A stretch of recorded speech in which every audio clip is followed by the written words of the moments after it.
The crowning moment came when the Wilsons returned home, stared at the sign for a full minute, and then quietly parked in their garage for the first time in months, hastily removing exercise equipment to make space. Patricia called an emergency HOA meeting, advertising it as addressing recent violations of community standards.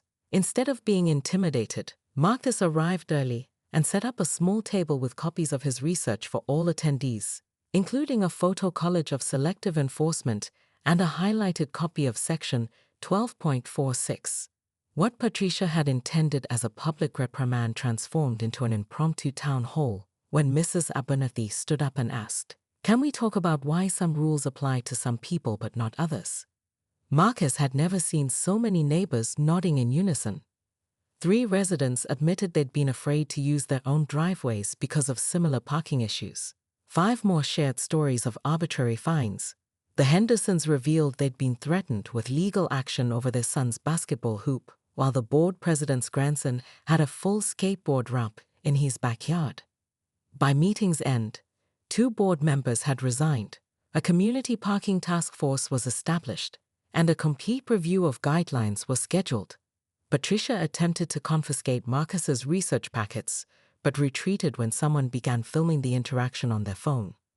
The Karen Appreciation Spot sign remained for exactly the 30 days allowed for temporary decorative elements, during which no one dared park in front of Marcus's driveway. When he finally removed it, he donated it to the community yard sale fundraiser where it sold for $175, which he used to pay his original fine and buy a round of drinks for his neighbors at their first ever HOA rules revision block party. Marcus never needed to put up another parking sign. The Wilsons' garage was permanently restored to its intended purpose, and Patricia announced her retirement from community leadership 2 months later.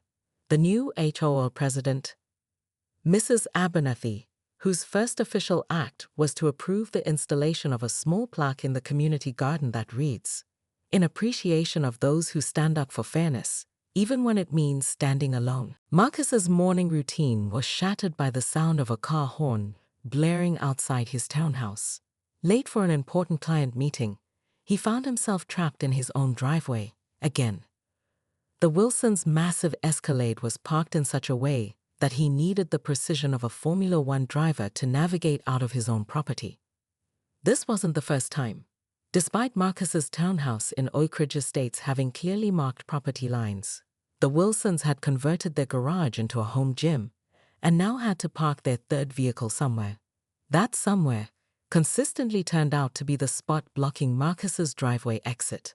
After his boss questioned his 3rd tardiness that month, Marcus decided enough was enough. His diplomatic attempts, bringing over homemade cookies while discussing the issue, leaving polite notes, even offering to help reorganize their garage, had all failed spectacularly. When he spotted a no parking sign sale at the hardware store, it seemed like divine intervention. The 2 tasteful signs he installed that evening gave him a sense of satisfaction that lasted precisely 3 days. The envelope bore the gold-embossed oak leaf of the Oak Ridge Estates HOA, never a harbinger of good news. Inside, Marcus found a violation notice with close-up photographs of his no parking signs, a $150 fine, and a highlighted excerpt from the community guidelines regarding unauthorized modifications to community aesthetic. The letter was signed with a flourish by Patricia Kensington, HOA president, whose reputation preceded her. Just last month, she reduced Mrs. Abernathy to tears over the shade of white the elderly woman had used to repaint her fence. Apparently, alabaster white was acceptable, but cloud white was a violation worthy of public shaming at the community meeting. Marcus's blood boiled as he walked his dog that evening and noticed at least a dozen other violations throughout the neighborhood. The Hendersons' basketball hoop, the Paulsons' wind chimes, and most ironically, Patricia's own personalized reserved for board members parking sign at the community pool. He took photos of each infraction, quietly seething as he plotted his next move. Rather than charging into battle unprepared, Marcus took a week off social activities to become an expert in HOA regulations. He requested copies of every document, bylaws, meeting minutes, architectural guidelines, and enforcement records. The clerk at the management company raised an eyebrow when he asked for the past 2 years of violation notices. No one had ever requested those before. Cross-legged on his living room floor surrounded by papers, Marcus created a color-coded spreadsheet of violations, fines, and inconsistencies. The pattern was clear. Enforcement was selective at best and targeted at worst. The Wilsons, he discovered, had received 3 parking complaints from other neighbors, but no fines. They were cousins of a board member. The breakthrough came at 2 a.m. when Marcus discovered Section 12.46. Temporary decorative elements that enhance community experience may be displayed if they meet aesthetic standards and are not permanently affixed. This same loophole had allowed the Mother's Day appreciation station at the clubhouse entrance last year, complete with signage. "I need something that looks expensive, tasteful, and completely within guidelines," Marcus explained to Amelia at the custom sign shop, a former victim of Patricia's reign herself. Amelia's eyes lit up when Marcus shared his plan.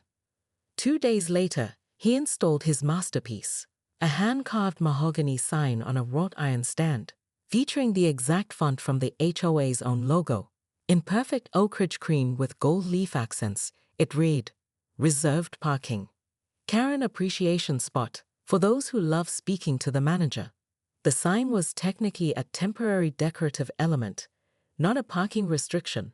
It named no specific person, violated no aesthetic guidelines, and was placed firmly on his property line. The reaction was immediate. Dog walkers slowed their pace, cars drove by multiple times, and phones emerged to snap pictures that quickly circulated in the neighborhood group chat. Marcus waved cheerfully to Patricia when she conducted 3 separate drive-by inspections that afternoon, her face progressing from confusion to realization to fury.